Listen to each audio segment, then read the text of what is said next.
All right, let's take a look at the offense and Matt Nagy. Poor display, D- overall. Didn't love the game plan and certainly did not love the execution. 269 yards, sure, 241 passing. Not bad, right? A lot of that in garbage time, especially on that final drive where Nick Foles and the boys were able to drive down the field and score a touchdown late, but too little too late. 28 rushing yards. Not going to work. Not going to get it done. This team is built to run the football and play defense. We'll talk about this offensive line here in a few minutes. It wasn't pretty. Third down, 4-14. Turnovers, 1. You'll live with that overall. If you turn it over just once per game, that's a winning formula. But D- overall, did not like what I saw from this Bears offense today.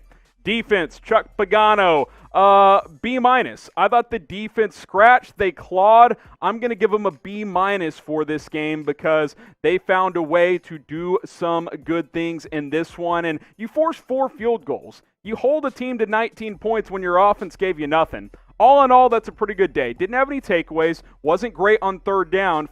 Gave up some third down conversions, especially early on, to extend some drives. Only have 1 sack. That's why it's not an A- or something like that. B-, pretty good. Less than 300 total yards. Only just over 100 rushing. The rushing defense was better this week. B- for Chuck Pagano and the defense. They did everything they could outside of taking the football away. They gave their offense a chance. The offense just didn't do their part. Special teams, oh boy, not great. C-. Sure, Cairo Santos made his only kick. I thought the kickoff coverage was bad. The kick return game was worse. Cordero Patterson got stuffed before the 20 a couple times. He had a bad penalty on punt coverage. He got mad at the referee because he thought he had a face mask against him. They clipped him for 15 yards. That led to a field goal. Can't do those sort of things. Overall, I'm giving it a C-.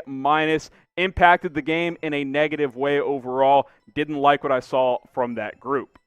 So who do you blame for today's loss? We'll make this the pinned comment on today's video. Who do you blame for the Bears' loss against the Colts in Week 4? I think I put it on Matt Nagy and the coaching staff. I think Nagy's been pretty good this year. Didn't love the game plan today, though, so I'll blame it on Nagy, and I'm sure he'll take blame as well. Let me know who you guys blame. Reply to that pinned comment. Getting to some player grades here. Nick Foles, he makes his first start after the savior he was last week. Not so good this week.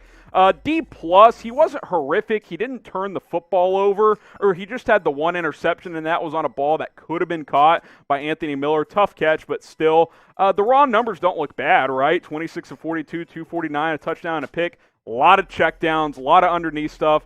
I missed a couple of opportunities with Darnell Mooney down the field. The rating really tells the story. 76.4, just not so great. So D+, was it horrible? No. He looked like a guy making his first start, quite frankly. And but you expect a little bit more from Nick Foles, a guy who's familiar with this system and played good in relief last week. So grade Nick Foles' first start for me, A, B, C, D, or F. I gave it a D+. Let me know what you guys would grade it with down in the comment section. I keep it fair. I keep it real. D+ for me. Not awful, but certainly not very good. Let's look at the running game, and honestly more the offensive line here. F as in effing awful. This was embarrassing. You muster up 28 yards rushing-wise. Nick Foles didn't have a lot of time to throw the football. The group up front, we talked about this offseason. They needed to address this. And yeah, they've been passable. They've been pretty decent, especially in the run game the first 3 weeks. Not the case against the Colts, who's by far the best defensive team they faced so far this season. David Montgomery only was able to get 10 carries for 27 yards. And how many of those yards were after contact? I would guess over half of them. Like, he had a 7-yard carry where he broke like 4 tackles. It was totally ridiculous. Cordero Patterson, 3 carries for 5 yards. 3rd and 1, hand it to him, loses a yard. Like, the offensive line got bullied. The running backs were ineffective, mostly due to the offensive line. This group really, really struggled up front in this game. I thought they should have added better talent up front this offseason. Outside of signing Jermaine Ifedi, they didn't really address the offensive line, and I thought it got exposed today.